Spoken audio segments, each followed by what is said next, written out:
Kalau kita libatkan Roh Kudus dalam doa kita nggak tertutup sama karyanya.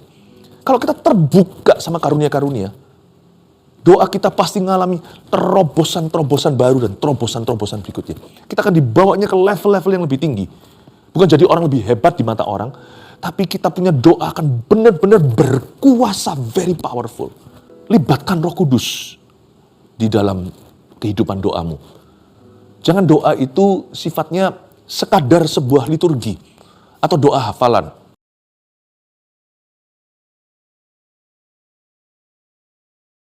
Jamahlah kami, keluarga Saat Teduh bersama jamahlah. Roh Kudus kau hadir di sini, by anugerah. Hanya oleh kasih karunia, kau bawa kami semua masuk dalam hadirat-Mu yang maha suci. Di sana kau jamah seseorang Tuhan. Kau melepaskan dan menyembuhkan dia. Kau memberikan mujizat kepadanya seperti yang telah dia harapkan, nantikan, dan doakan. Someone is about to receive God's grace. Karena ada orang yang menerima kasih karunia Allah yang baru di dalam hari ini saat kami bersaat teduh. Roh Kudus-Mu turun, curahkan Tuhan. Curahkan Tuhan Roh-Mu ya Tuhan bagi mereka yang meminta. Bapa kasih Roh Kudus pada barang siapa yang berdoa. Makasih Tuhan, sembunyikan hamba-Mu di balik salib-Mu. Dalam nama Yesus. Haleluya. Amin. Roh Kudus berkata bahwa hari-hari ini banyak di antara keluarga Saat Teduh yang susah berdoa. Anda nggak sendirian. Dan bukan berarti kalau Tuhan meninggalkan Anda. Sekalipun Tuhan terasa jauh karena kita tidak bisa masuk hadirat Allah. Terasa seperti ada yang menahan kita. Sepertinya kering kerontang secara rohani. Meskipun Tuhan selalu ada di situ. Dan Roh Kudus selalu tinggal di dalam bait sucinya, yaitu di dalam tubuh kita yang percaya kepada Tuhan. Barang siapa sudah menerima Yesus, dia punya Roh Kudus di dalam hatinya. Tetapi serasa seperti ada layang-layang yang putus. Seperti ada persekutuan yang dahulu intim sekarang jauh. Mungkin karena kehidupan menekanmu. Permasalahan hidup yang begitu banyak itu membuat kita jadi keruh. Membuat kita tidak bisa lagi saat teduh. Apalagi kalau sendirian, udah gak tahu, panik sendiri sudah gak bisa. God, oh God, where are you? Kita berseru, berteriak. Seperti kepada udara yang hampa. Allahku, Allahku, kenapa engkau meninggalkan aku? Kalau Anda begitu, hari ini saya disuruh untuk berbicara dalam hidupmu. Jadi firman ini untuk Anda. Kalau Anda sudah bisa berdoa kembali atau Anda hari ini sedang mengalami honeymoon dengan Tuhan, puji Tuhan. Dijaga ya, sebab hadirat Tuhan itu lebih dari sekadar perasaan. Harus ada satu komitmen membangun mezbah. Jangan sampai kita kecolongan. Semua orang yang hari ini kering kerontang dulu juga jatuh cinta dengan Tuhan. So be careful, jangan hilang kasih mula-mula itu. Solusi berdoa. Tapi dimulai dengan susahnya berdoa dulu. Hari ini saya akan memberi Anda 3 poin masing-masing. Susahnya di mana? 3 poin berikutnya adalah solusinya. Doa itu nafas hidup kita, orang Kristen. Kurang berdoa ya berarti kurang bernafas. Apalagi tidak berdoa, berarti tidak bernafas. Jangan sampai kita mati rohani. 2 ayat saja, Roma 8 ayat 26 dan 27 bunyinya. Demikian juga Roh membantu kita dalam kelemahan kita. Sebab kita tidak tahu bagaimana sebenarnya harus berdoa. Tapi Roh sendiri berdoa untuk kita kepada Allah dengan keluhan-keluhan yang tidak terucapkan. Dan Allah yang menyelidiki hati nurani mengetahui maksud Roh itu, yaitu bahwa ia sesuai dengan kehendak Allah berdoa untuk orang-orang kudus. 2 ayat ini sangat mendalam. Coba saya akan kupas.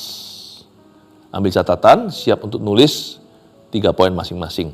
Nanti sebelum saya rangkumkan, mari sekarang kita dapatkan pewahyuan firman ini dulu. Rema-rema yang akan tersirat ke dalam hatimu lewat mulutku. Demikian juga Roh membantu kita dalam kelemahan kita. Roh Kudus itu diutus untuk membantu orang-orang yang struggle atau orang-orang yang bergumul dengan sesuatu.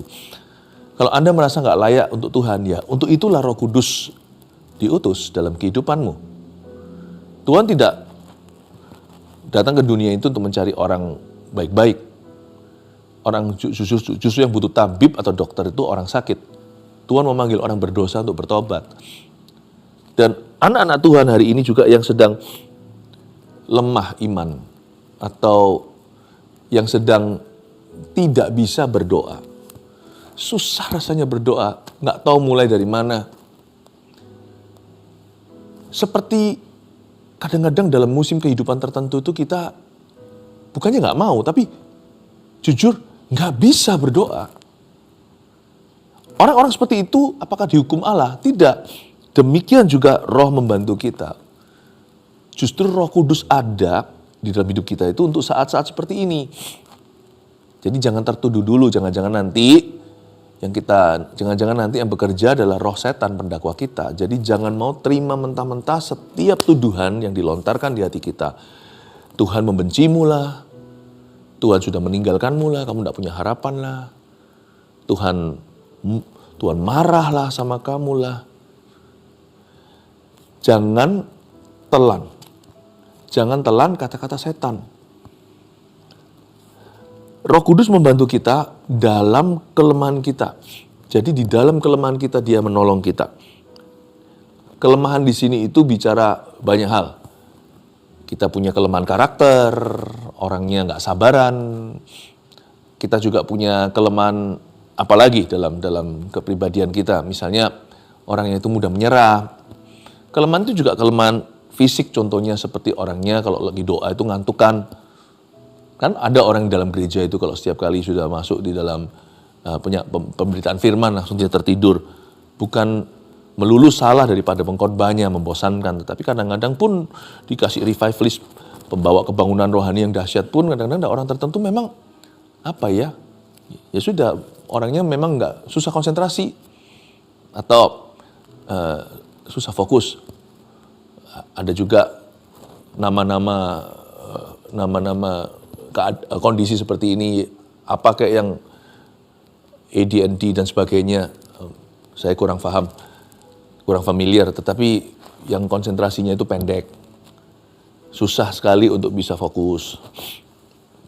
Kelemahan itu macam-macam, ada juga kelemahan jiwa kita, kelemahan fisik kita. Ada orang tertentu yang susah bangun pagi untuk berdoa dulu. Sebelum dia sekolah atau kerja, nggak bisa bangun lebih awal. Itu aja sekolah sering telat-telatan. Ada juga orang nggak bisa diajak doa semalam suntuk seperti Tuhan Yesus dengan murid-muridnya. Apapun juga kelemahan kita, Roh Kudus itu akan memberimu kemampuan supranatural. Jikalau dia menjamah dan mengurapi Anda pasti akan berubah. Saya dulu orangnya juga emosian, sekarang dibuat Tuhan jauh lebih sabar, belum sempurna. Itu semua adalah buah roh, yaitu kesabaran. Saya dulu orangnya nggak bisa doa lebih dari 5 menit. Udah 5 menit tuh bengong sendiri, nggak tahu mau ngomong apa lagi. Tapi Tuhan kasih saya karunia bahasa lidah. Sehingga saya bisa berdoa melampaui akal budi saya dalam segala keterbatasan pemilihan kata-kata. Hati saya terus berdoa, nggak bergantung dengan kalimat-kalimat yang saya buat. Roh Kudus itu selalu ada antidotnya, selalu ada solusinya. Karena itu jangan kecewa dulu kalau nggak bisa doa. Apalagi putus asa, sudahlah. Sekali gagal mencoba, saya nggak mau coba lagi. Jangan begitu, jangan lemparkan handuk putih. Roh Kudus kalau diutus untuk membantu kelemahan kita, berarti ada jalan keluar. Itu kabar baiknya. Kelemahan itu kan semuanya customize. Setiap orang kan kelemahannya beda-beda, ya kan? Secara fisik juga kan ada orang yang dikit-dikit flu, tapi ada orang yang menter kalau soal gitu. Tapi pencernaannya kurang bagus. Makan dikit apa yang salah atau yang pedas langsung sakit perut. Kelemahan orang beda-beda. Ya, ada yang lemahnya di kolesterolnya. Kolesterolnya tinggi padahal dia makannya jaga. Itu bawaan katanya. Nggak tahu.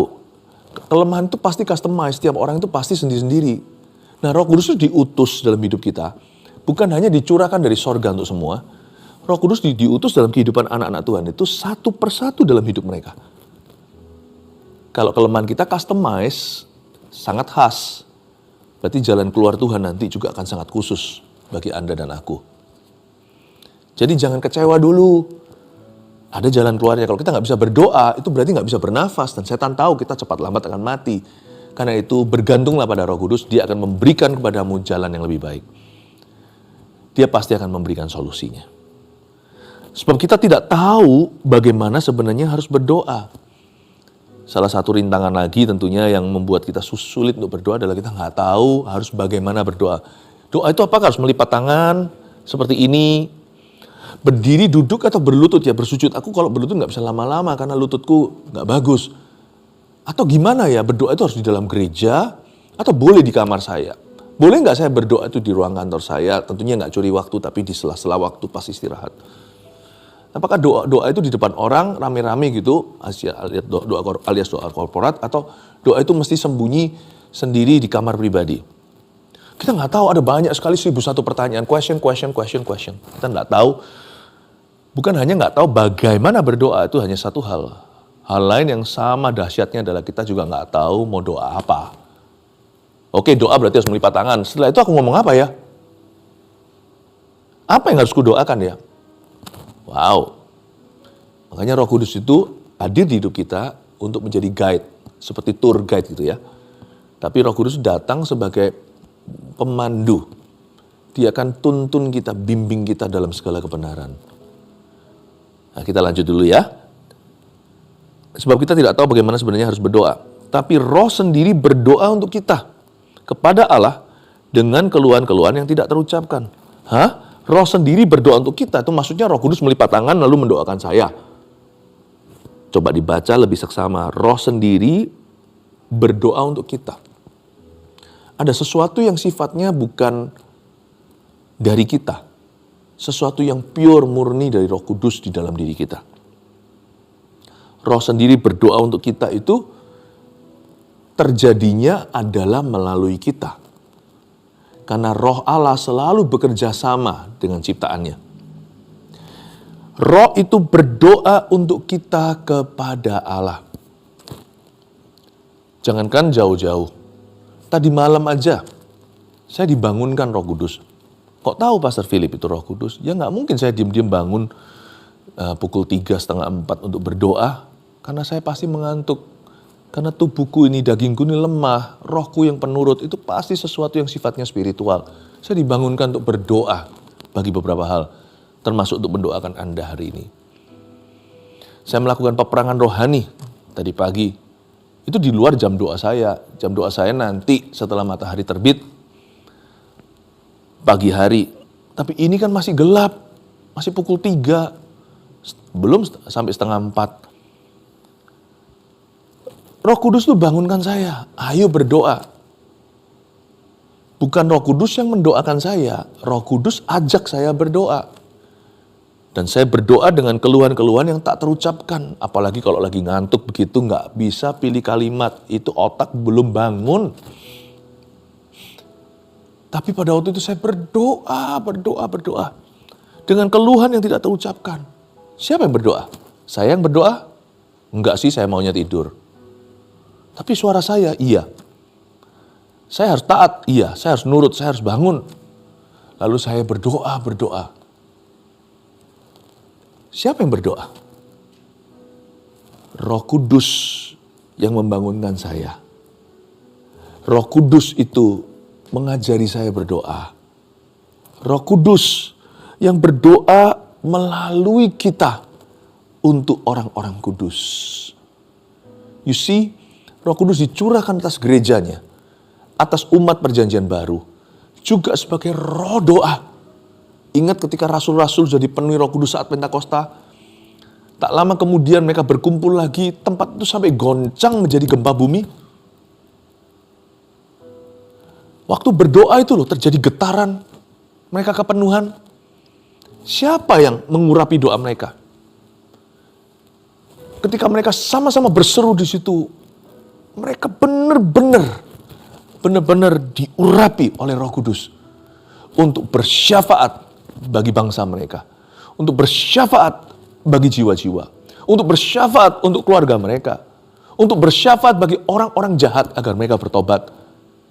Siapa yang memberi mereka the power to pray, the ability to pray, kuasa untuk berdoa, kemampuan untuk berdoa, hikmat untuk berdoa, bagaimana cara berdoa, dan harus doakan apa? Siapa yang ajari mereka? Roh Kudus. Saya baca lagi, tapi Roh sendiri berdoa untuk kita. Artinya Roh Kudus berdoa melalui kita dengan keluhan-keluhan yang tidak terucapkan. Kata keluhan-keluhan tidak terucapkan itulah bahasa baru bagi mereka. Tanda ini akan menyertai orang-orang percaya, mereka akan berbicara dalam bahasa baru bagi mereka. Bicara dalam bahasa baru bagi mereka itu bukan supaya mereka bicara satu dengan yang lainnya. Mereka sudah punya bahasa daerah, bahasa nasional mereka. Ngapain bahasa baru, bahasa lama aja, kita belum cukup komunikasi kok. Mereka akan berbicara dalam bahasa yang baru bagi mereka. Markus 16 adalah supaya mereka berbicara dalam doa kepada Allah.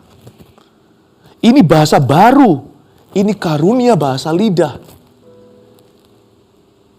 Bahkan yang terpenting bukan karunianya, bukan bahasa roh yang menjadi perdebatan antar gereja. Tapi baptisan Roh Kudus sendiri itu luar biasa. Baptisan Roh Kudus itu seperti, kalau diberikan ke seseorang itu seperti dia menelan satu persekutuan doa. Ditelan. Persekutuan doa yang kita tahu secara umum itu kan pertemuan, perkumpulan. Saudara-saudara seiman kita berdoa sesuatu dan sepakat. Baptisan Roh Kudus dikasih atas rasul-rasul dan murid-murid Yesus itu seperti mereka itu menelan persekutuan doa. Terjadi doa secara supranatural di dalam diri mereka. Bahkan hal-hal yang mereka tidak kenal, hal-hal yang mereka tidak tahu, tidak ada batas lagi. Saya bisa disuruh Tuhan mendoakan misionaris di Latin Amerika. Bahasa roh saya tidak bisa dibatasi karena roh berbicara. Dan bahasa-bahasa yang saya tidak mengerti, keluhan-keluhan yang tidak terucapkan. Yang saya maksudkan dengan menelan persekutuan doa itu tiba-tiba tubuhku ini menjadi rumah doanya.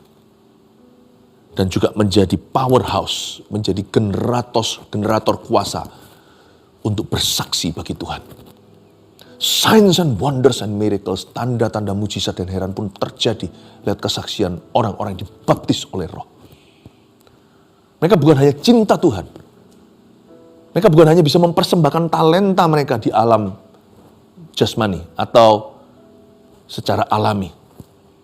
Mereka bukan hanya bisa mempersembahkan waktu, uang mereka, atau talenta, bakat mereka. Bukan. Tapi lebih dari itu, mereka akan masuk dalam pekerjaan Kristus. Yesus berkata, kalau kamu percaya kepada aku, kamu akan melakukan apa yang kulakukan. Perkara-perkara yang lebih besar. Yang Yesus maksudkan adalah His miracles. Mujizat-mujizatnya, tanda herannya. Saya tidak ngomong gini supaya kita haus mujizatnya. Sebab kita harus bersuka cita karena nama kita tertulis dalam kitab kehidupan. Tapi saya utarakan ini sekarang, saya ajarkan sebagai fakta kebenaran. Bahwa ketika kita dibaptis dengan Roh Kudus, tandanya adalah bisa berbahasa lidah. Kita itu seperti menelan persekutuan doa, kita jadi rumah doanya. Doa kita tidak terbatas lagi dengan pengetahuan kita. Dan kita masuk bukan hanya dalam pekerjaan pelayanan kita masuk dalam pekerjaan pelayanan Kristus itu sendiri. Signs and wonders and miracles. Tanda, heran dan mujizat terjadi. Kalau hari ini lewat saat teduh bersama, seperti tadi yang Anda dengarkan di awal-awal STB hari ini, saya bacakan kesaksian Anda, bukan? Padahal orang menyaksikannya dari jauh. Terjadi lawatan Tuhan. Kankernya hilang. Itu bukan karena kami, bukan karena saya. Tapi karena sebuah ministry Tuhan Yesus. Dan untuk saya bisa membawa ministry itu ke Anda. Kantong anggur ini yang diubah sama Tuhan. Disentil sama Tuhan Yesus. Dibaptiskan dalam api, dalam Roh Kudus. Lawatan itu terjadi. Jadi hari ini saya tidak hanya bisa mempersembahkan waktu saya. Mempersembahkan materi. Tapi sekarang tubuhku ini menjadi saluran kuasa ilahi. God wants to do that in your life. Allah mau melakukan itu di dalam kehidupanmu. Kalau enggak, kita akan terus menerus hanya di level alamiah atau di level jasmani. Meskipun cinta kita pada Tuhan itu spiritual, kita tidak akan pernah mengerti pekerjaan supranatural Tuhan Yesus. Kita hanya bisa menyelidiki, mengamati, dan hanya bisa mengomentari atau bahkan memperdebatkan hal-hal itu. Kita sendiri tidak akan pernah melakukannya. I want you to believe. Tuhan Roh Kudus memberi kita kuasa untuk mengatasi keterbatasan-keterbatasan doa. Dan dia mengubah pendoanya, yaitu Anda dan saya. Dan dia memberikan kepada kita kemampuan untuk berdoa melampaui akal budi dan batas-batas manusia. Dia kasih kita bahasa yang baru, Markus 16 itu, sehingga kita bisa berdoa dengan keluhan yang tidak terucapkan. Bukan untuk berbicara satu dengan yang lainnya. Itu sudah bisa antara kita bahasa Indonesia. Tapi untuk membicarakan sesuatu kepada Tuhan dalam segala kerahasiaan. Wow. Tahukah Anda bahwa when you baptized with the Holy Spirit, kalau Anda dibaptiskan ke dalam Roh Kudus, kehidupan doa Anda tidak akan pernah sama. Saya minta pada Tuhan hari ini untuk mencurahkan Roh Kudusnya pada barang siapa yang meminta, yang belum bisa bahasa roh, belum tahu bahasa lidah. Hari ini kalau Anda percaya, terimalah. Jangan lihat pada dirimu sendiri, oh aku latar belakang denominasi. Ini bukan soal denominasi. Pentakosta itu bukan denominasi. Pentakosta itu sebuah pengalaman pribadi. Pengalaman dengan Roh Tuhan. Jangan takut orang ngomong apa. Dan juga jangan menghakimi orang lain yang sudah menerimanya atau yang belum menerimanya. Kalau Anda sudah bisa, lalu jangan kita merasa lebih gimana dari orang lain yang belum.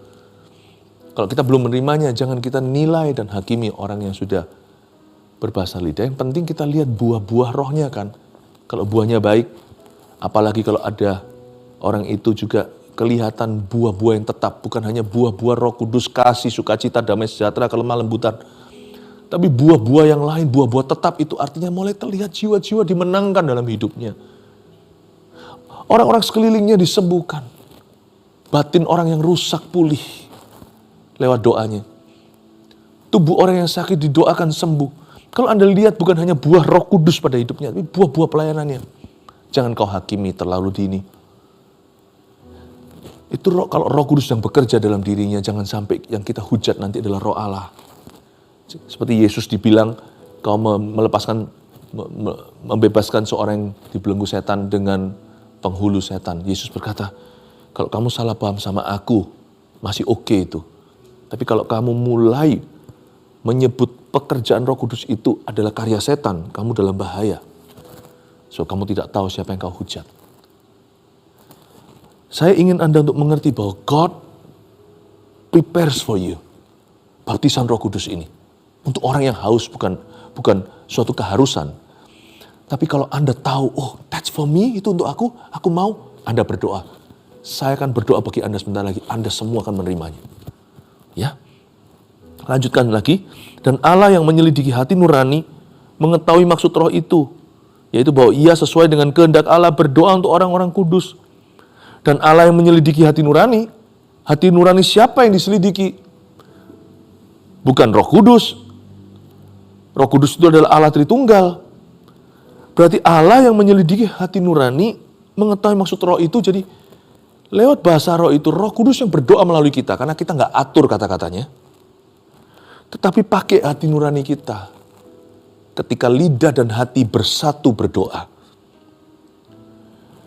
Hati kita itu diselidiki oleh Allah Bapa. Allah yang menyelidiki hati kita saat kita berdoa. Dia tahu maksud roh itu. Entah kita berdoa bagi beban hidup kita sendiri. Atau kita berdoa untuk tetangga kita. Entah kita berdoa untuk penginjilan dunia atau ketika bisnis kita dalam masalah. Apa yang menjadi gundah gulana? Apa yang menjadi pemikiranmu? Aku banyak pikiran hari-hari ini. Apa yang menjadi bebanmu? Itu waktu kita berdoa itu Roh Kudus angkat ke Bapa dari hati kita. Tapi waktu Roh Kudus bantu doa kita tepat guna. Meskipun kita tidak bisa susun semua kata-katanya. Waktu kita berbahasa lidah kita tidak tahu apa-apa maksud saya. Tapi Roh Kudus yang akan pilih kalimat-kalimat yang tepat, yang di telinga kita terdengar seperti kata-kata yang tidak ada artinya, tapi hati kita terangkat waktu kita mengucapkan kalimat-kalimat yang tiada arti itu. Keluhan-keluhan yang tak terucapkan itu seperti ada sesuatu diangkat dari hati kita. Lalu plong gitu tahu kalau Bapa sudah mendengarnya, padahal saya sama sekali tidak ngerti satu pun kata atau kalimat.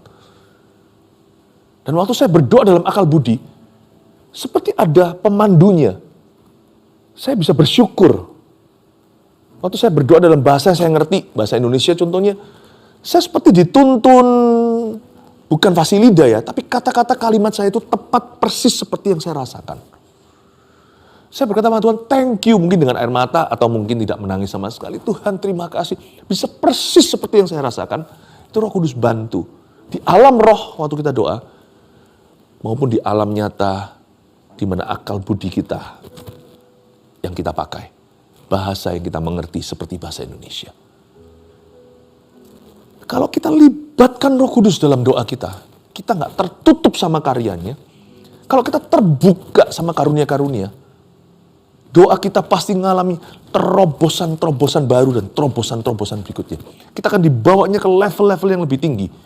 Bukan jadi orang lebih hebat di mata orang, tapi kita punya doa akan benar-benar berkuasa, very powerful. Libatkan Roh Kudus di dalam kehidupan doamu. Jangan doa itu sifatnya sekadar sebuah liturgi atau doa hafalan. Doa memang harus sesuai, selaras dengan firman. Jangan doakan apa yang firman larang atau yang firman katakan jangan. Doa harus di dalam firman. Kalau firmanku di dalam kamu, kamu dalam firmanku, mintalah apa saja. Niscaya Bapa memberinya. Prasyaratnya sederhana. Firman di dalammu. Engkau di dalam firmanku. Berdoa namun bukanlah sebuah hafalan. Berdoa itu harus dengan segenap hati. Terbukalah untuk Roh Kudus tuntun. Terbukalah untuk karunia-karunia Roh Kudus bekerja di dalam dirimu. Saya kasih sekarang susahnya doa di mana ya? Supaya Anda punya guideline, punya pegangan dari ajaran ini untuk bisa Anda terapkan. Kenapa kadang-kadang kita merasa doa itu susah sekali? Karena satu, karena gangguan di sekeliling kita. Ada banyak distractions, banyak sekali gangguan. Munculkan susahnya. Gangguan di sekeliling kita. Ya. Jadi kalau Anda melihatnya, kalau melihat poin pertama ini, oh sekarang saya ngerti. Kalau kita tidak bertekad berdoa, kita nggak mungkin tahan godaan. Karena terlalu banyak gangguannya. Mau doa tiba-tiba teman telepon. Mau doa tiba-tiba ada masalah. Mau doa itu ada aja kejadian sesuatu yang terjadi. Karena itu orang kalau berdoa harus bertekad. Karena doa itu selalu lawan arus. Gak ada apapun di hidup ini kalau itu soal Yesus yang tidak lawan arus. Karena arus dunia selalu membawa kita jauh dari Tuhan. Arus dunia itu selalu memisahkan kita dari perkara-perkara Allah. Gangguan di sekeliling kita membuat doa itu jadi susah. Karena itu bertekadlah ya. 2. Susahnya di mana? Kelemahan fisik atau jiwa kita. Itu yang saya jelaskan tadi. Pasti ada suatu kondisi lah. Ada orang yang memang susah konsentrasi. Orangnya panikan. Mau doa pikirannya, ini ya yang klise ya. Yang seringkali klasik jadikan ilustrasi adalah, aduh mau doa, apa? Bahkan kalau di gereja, tadi pintunya sudah dikunci belum ya? Selalu ada sesuatu yang gandolin dia. Atau yang beratin pikirannya. Kita harus bicara pada diri sendiri, hai jiwaku pujilah Tuhan. Kita harus punya wewenang atas jiwa sendiri dan berkata dengan iman, hai jiwaku, bersyukurlah.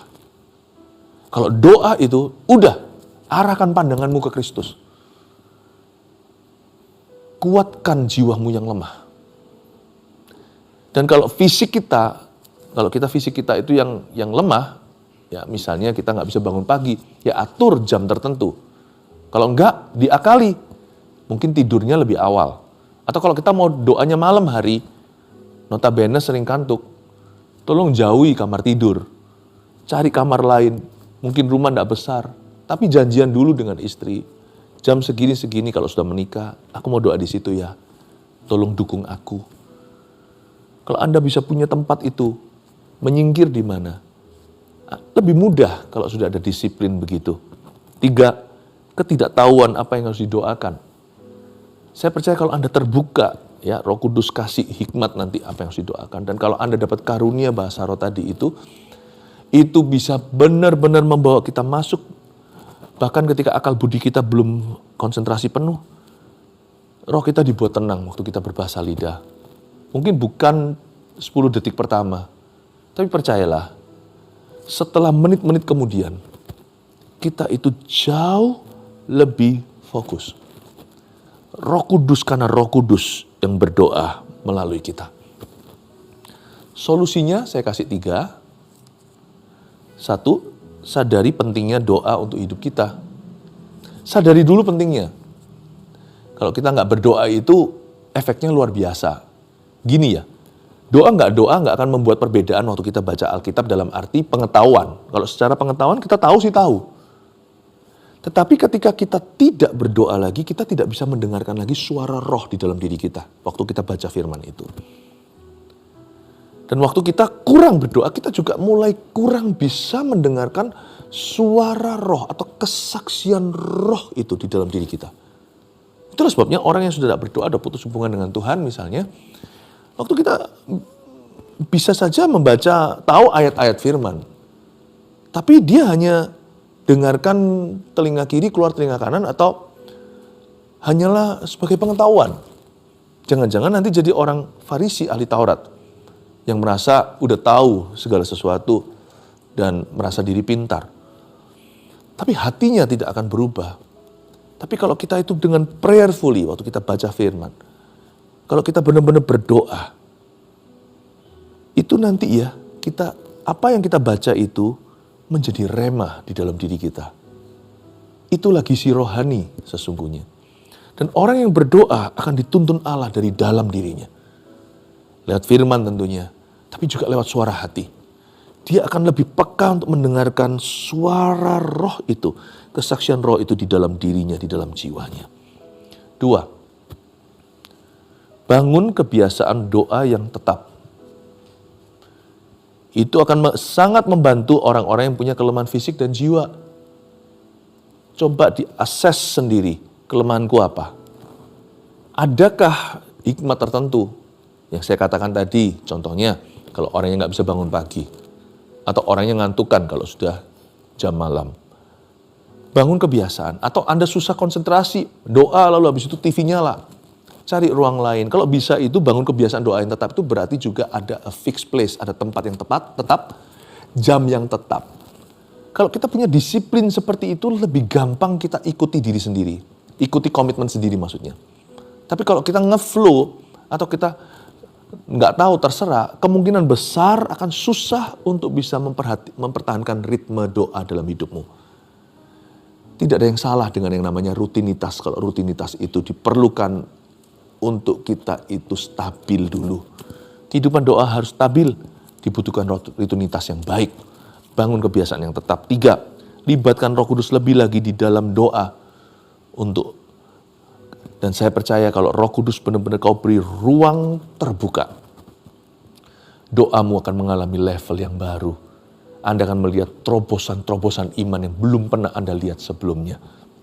Dan bahkan signs, wonders, and miracles, tanda mujizat heran pun akan terjadi dalam kehidupan Anda lebih sering daripada jarang. Karena ketika Anda berdoa, sesuatu terjadi. Ketika Anda percaya, sesuatu akan terjadi. Mari kita jangan lemah untuk berdoa. Mari kita semakin dikuatkan, keluarga Saat Teduh bersama. Mari kita masuk ke hadirat Tuhan lebih dalam lagi. Mari kita minta Roh Kudusnya dicurahkan. Shalom keluarga Saat Teduh bersama. Apa kabar semua? Ayo kita kita tune hati kita untuk berdoa. Sebab waktu kita berdoa, sesuatu akan terjadi dalam hidup kita. Saya bacakan orang-orang yang doanya sudah dijawab oleh Tuhan. Dari keluarga Saat Teduh kepada keluarga Saat Teduh. Dengarkan kesaksian ini ya. Teresia, Shalom Pastor, pada tanggal 16 Mei 2025, saya mengikuti Saat Teduh bersama yang berjudul Juru Selamat Semua Masalahku. Di akhir acara, Pastor berkata bahwa ada satu keluarga yang mendapat berita bahwa salah satu dari anggota keluarganya didiagnosa kanker. Dan jangan takut, Tuhan beserta. Saya langsung ucapkan, ya Tuhan, itu adalah tante saya. Saya lanjutkan dengan berdoa untuk tante saya itu. Setelah itu saya kirimkan rekamannya pada grup keluarga dan kami semua yakin percaya bahwa Tuhan beserta kami, Tuhan menolong kami. Pada tanggal 20 Mei 2025, tante saya kembali melakukan PET scan di Malaysia. Dan setelah keluar hasilnya, kanker itu ternyata tidak ada. Hanya tiroid yang kecil. Tuhan Yesus baik. Tuhan Yesus menolong kami dalam kesesakan, serta dana juga Tuhan cukupkan. Tuhan lancarkan semua proses tante saya. Makasih pastor atas pelayanannya. Doakan saya juga akan melanjutkan pendidikan saya, dan saya dapat bertumbuh di dalam Tuhan. God bless pastor dan tim. God bless you too. Senang kalau ada keluarga saat tadi yang sembuh dan juga mau lanjutkan pendidikan ya. Kita doakan supaya sukses dan selalu Tuhan buka jalan. Stefania, Shalom pastor, saya dari GMS Karawaci. Sudah hampir seminggu saya berbaring karena low back pain yang sangat sakit, kaku dan sangat tegang. Dari hasil ronsen, 2 dokter punya pendapat yang berbeda dan menyarankan MRI. Tadi saya mengikuti live streaming KKR di Papua, dan ketika berdoa tiba-tiba tangan dan tubuh saya bergetar hebat, dan saya rasakan lawatan Roh Kudus menjamah seluruh tubuh saya dari ujung kaki naik ke kepala. Puji Tuhan, sakit di L4 dan L5 langsung hilang. Tuhan izinkan semua ini terjadi supaya iman saya semakin bertumbuh dan bertumbuh lagi. Tuhan izinkan saya untuk berproses lagi dan berserah kepadanya. Makasih banyak buat GMS yang sudah mendoakan saya juga tadi. Tuhan memberkati. Wow, nonton online itu pun bukan live atau rerun, dilawat Tuhan. Emang gak ada jarak sih? Roh Kudus itu bisa jamah lewat berbagai macam cara, sapu tangan Paulus, bayang-bayang Petrus, lewat multimedia. Tidak ada jarak kalau Anda percaya, mujizat terjadi. Only believe, just believe, percaya saja. Wisteria Anak Manca, Shalom pastor, saya dari GMS Family Kuala Lumpur ingin bersaksi tentang kebaikan Tuhan yang luar biasa. Rabu 8 Januari 2025, sekitar pukul 6 malam, saya mengalami kecelakaan kecil. Terjatuh dari kloset kamar mandi. Akibatnya kaki saya terkilir hingga bengkak, tidak bisa berjalan normal, pinggul saya juga terasa tidak lurus. Hari itu juga ada saat teduh bersama dengan judul Jangan Cinta Uang. Saya beriman saya telah menerima kesembuhan. Saya yakin dan percaya Tuhan telah sembuhkan kaki saya. Dengan tenang saya ikuti pujian dan penyembahan sampai akhir sesi. Dan saat itu pastor mendoakan seorang yang mengalami sakit pada pinggul dan kaki yang pendek sebelah saat berjalan. Saya langsung nangis karena saya tahu itu adalah saya. Tuhan sedang menjamah dan menyembuhkan saya. Keesokan harinya, tepat jam 1 siang, saya menyadari bahwa rasa sakit itu sudah jauh berkurang dan saya bisa berlari. Kaki saya sembuh total, haleluya. Tuhan Yesus sungguh baik. Terima kasih pastor dan tim atas doa dan pelayanannya. Saya doakan agar pastor dan seluruh tim semakin diurapi lebih lagi, menjadi berkat bagi banyak orang, dan selalu diberi kesehatan yang baik. Amin. Terima kasih untuk doa-doanya. Doa-doa keluarga saat teduh bersama bagi kami yang melayani juga sangat-sangat berarti. Tanpanya kami tidak mungkin bisa diurapi berlebih-lebih agar orang lain sembuh, agar jiwa yang terbelenggu dibebaskan oleh Roh Kudus. Saya percaya hari ini Tuhan mau melakukan yang sama. Mari kita berdoa. Saya akan berdoa untuk Anda yang rindu menerima karunia bahasa roh. Tandanya apa kalau Anda hari ini bisa menerimanya? Kalau dalam hatimu Anda tahu Anda butuh itu. You see, orang biasanya tidak minta sama Tuhan kalau dia tidak merasa itu perlu. Kalau itu hanyalah opsi. Dalam segala keputusasaan saya dahulu, desperado hatiku, saya berkata, Tuhan, I want that. I know I need it. Aku tahu aku membutuhkan itu. Dan waktu saya berdoa begitu, saya memang tidak langsung terima pada waktu saya didoakan di gereja. Tapi saya pulang ke rumah. Setelah saya didoakan itu, saya menerimanya. Saya percaya kalau hatimu tahu kau perlu dan Anda rindu, dari mana kau tahu kalau ini adalah karunia untukmu? Kalau Anda tahu Anda memerlukannya. Dan kalau Anda merindukannya, kalau Anda haus dan lapar, Anda akan menerimanya. Sesuatu akan terjadi, sesuatu yang mulia akan terjadi atasmu ketika saya berdoa sebentar lagi dengan sederhana aja. Akan ada tangan yang membaptiskanmu dalam Roh Kudus, itu tangan berlubang paku. When He touched you, when He touches you, waktu Dia menjamahmu, Anda akan dibaptis dalam api. Dan akan keluar bahasa baru untuk berdoa. Bahasa baru yang mengurapimu untuk bersaksi. Anda akan menerimanya saat ini. Kalau itu Anda, kalau yang saya maksudkan di sini adalah Anda tahu, sekarang saya minta Anda untuk berdoa bersama dengan saya. Cukup Anda ulurkan tangan ke depan dulu. Ikuti saya berdoa, katakan, Tuhan Yesus, baptiskan aku dengan Roh Kudus-Mu, dengan tanda berbahasa roh. Aku minta bahasa doa ini Tuhan. Minta bahasa doa. Aku mau menjadi saksimu Menjadi yang berani, yang diurapi. Aku haus, aku percaya. Aku lapar dan haus Tuhan. Aku perlu Tuhan. Penuhi aku penuhi aku dengan Roh Kudus-Mu, dengan berkat Pentakosta ini. Dalam nama Yesus. Percaya, jangan ragu. Katakan dalam nama Yesus. Percaya dengan segenap hati dalam nama Yesus. Amin. Terima kasih Roh Kudus, Engkau hadir di sini. Makasih Tuhan.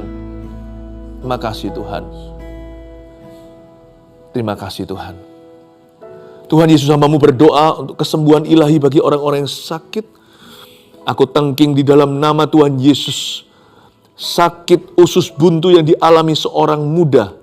In Jesus name, organnya sudah rusak itu. Tapi Tuhan pulihkan, detik ini juga rasa sakit itu pergi, dia bangkit dari ranjangnya. Terima kasih Tuhan karena Engkau mengasihinya, Engkau menjamahnya dan menyembuhkannya. Ada orang yang sakit usus buntu sekarang disembuhkan Tuhan tanpa operasi. Tetap harus ke dokter yang akan menyatakan validasi kesembuhan itu. But you are healed, you've just been healed. Kau baru disembuhkan oleh Tuhan Yesus. Ada satu orang yang mau quit pekerjaan karena barusan dimarahi bulan-bulanan, dimarahi hebat oleh bosnya. Dan Roh Kudus berkata, jangan mudah menyerah, tetap bekerja. Kembali lagi kepada Hagarmu untuk ditindas olehnya. Sebab dari situlah jalan promosimu suatu saat nanti. Tekun, jangan manja. Roh Kudus taruh kata-kata ini, Anda jangan quit pekerjaan itu, sebab pekerjaan itu dari Tuhan. Terus jalankan, setialah di sana. Tuhan akan angkat pada waktunya. Terima kasih Tuhan Yesus, terpujilah nama-Mu. Mari kita ulurkan tangan kita untuk mendoakan semua permohonan doa yang ada di tangan saya. Tuhan Yesus, kuserahkan dari tanganku kepada tangan-Mu.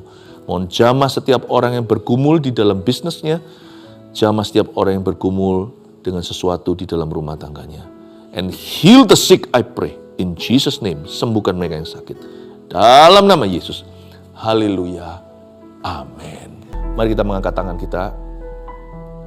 Terimalah berkat dari Allah Bapa, kasih karunia dari Tuhan Yesus, pengurapan dari Allah Roh Kudus menyertai hidupmu. Dan biarkan roh doa, yaitu Roh Kudus itu, menuntunmu setiap hari. Dalam nama Yesus, amin.